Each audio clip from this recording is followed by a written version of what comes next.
This is a recipe I actually cut out of Good Food magazine in 2007. I've got 1 garlic clove and I'm just going to mash it with the back of a knife.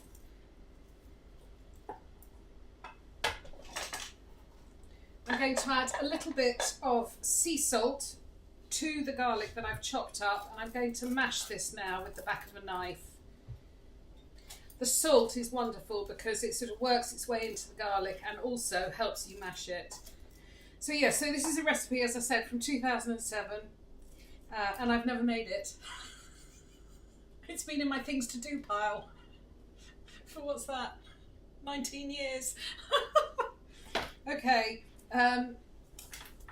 first of all we're going to prepare the filling. I want about a tablespoon of fresh rosemary. Take the fronds off the stalks and then finely chop them. I've got a dog just off to my right watching my every move.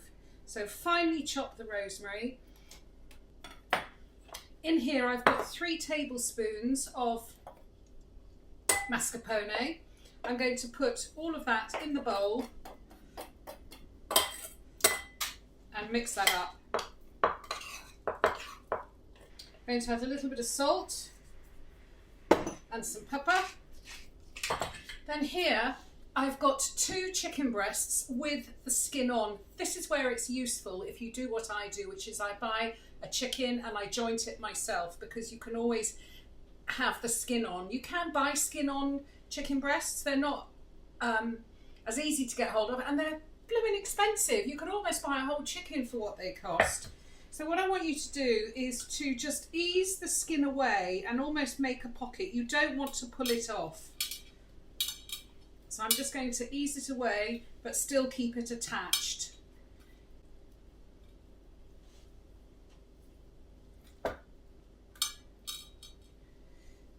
Now I salted my chicken, the skin and the underside, a couple of hours ago.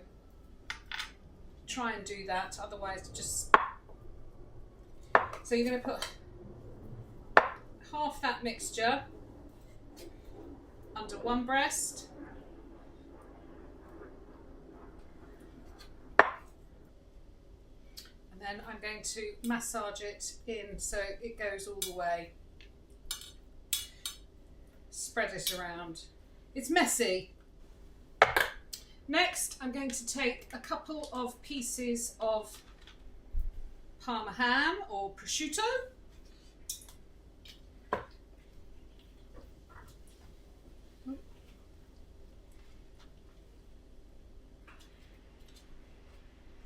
And just put one slightly overlapping. I'm going to put these skin side down and then wrap with the ham. I'm going to do some Italian style potatoes to go with this. So I cut up 2 potatoes. This will be enough for 2 people plus a dog. I cut up 2 potatoes, you can see quite small. I've parboiled them for about 8 minutes and then given them a good shake. In here I'm actually going to do a mixture of schmaltz because it's really going to help with that lovely chickeny flavour. The schmaltz is chicken fat. I don't expect you to have it, but you may if you've been following me for a while. So I've done 2 teaspoons of schmaltz and a teaspoon of olive oil. You can alternatively use just olive oil.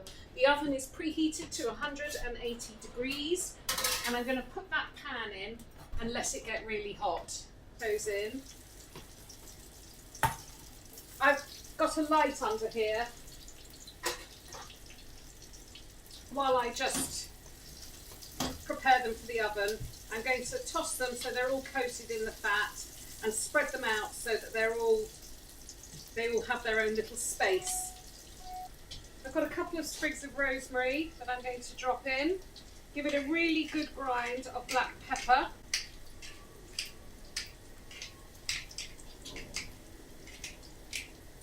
I think these will take half an hour in total, so I'm actually going to set a timer for 15 minutes because I will add the garlic in after 15 minutes.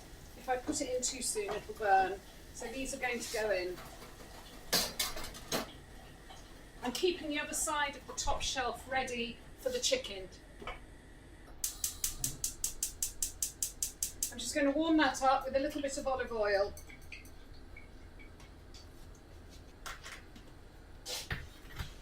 Pan is nice and warm now, and I'm going to brown the chicken. So skin side down first. Just for a couple of minutes on each side.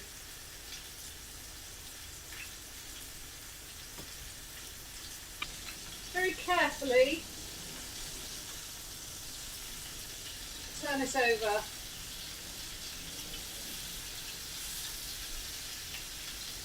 Oh, that smells amazing. And I'm going to leave that for 3 or 4 minutes.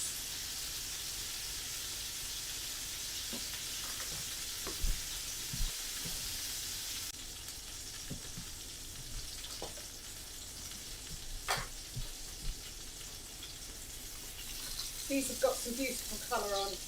I'm going to put these on a roasting tray with the collected juices. Don't waste anything. These are going to go in. I'm starting at 20 minutes. You can see mine are really very thick. You have to gauge it yourself. You're looking for an internal temperature of 75 degrees, but it could be 20 minutes. These might even be a little bit longer. And I'm going to slip these in now. So my potatoes have still got 13 minutes, so just make sure you make a mental note about when you need to bring the chicken out. My potatoes are coming out halfway through cooking. They smell gorgeous. I've got some little garlic still in their little coats. I haven't got to peel them. Smash them slightly and add them in. Give the pan a shake.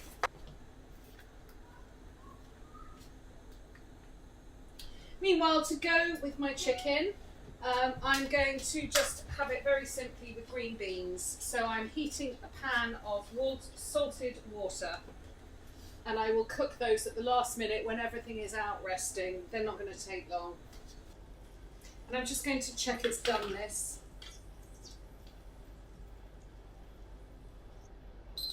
My chicken is done. Yay. I timed it perfectly. It's 77.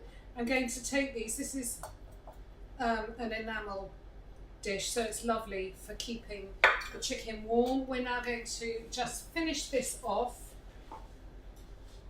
We're not going to waste all those lovely cooking juices. On a very low heat, I'm going to squeeze in the juice of half a lemon.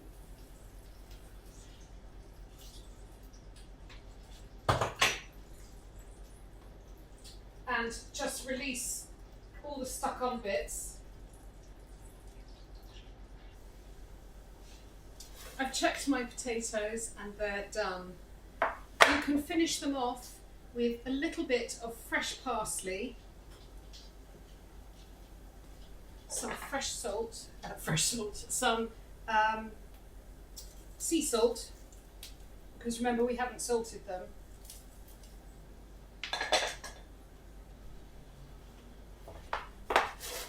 Give them another shake. I'm going to put my beans in that boiling water.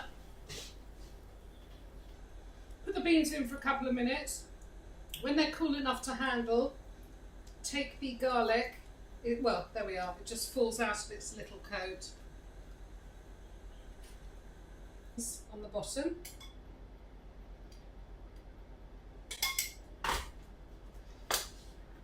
Take one of your chickens and cut it diagonally. Oh, it looks beautiful. Put that on top. Oops. It smells gorgeous. And then we'll finish with a few potatoes just dotted round.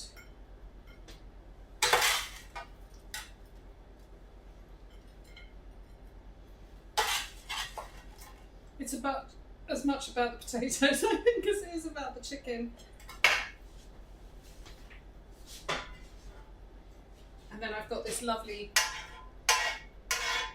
canned juices from roasting that we'll just tip all over because that's got the cheese in.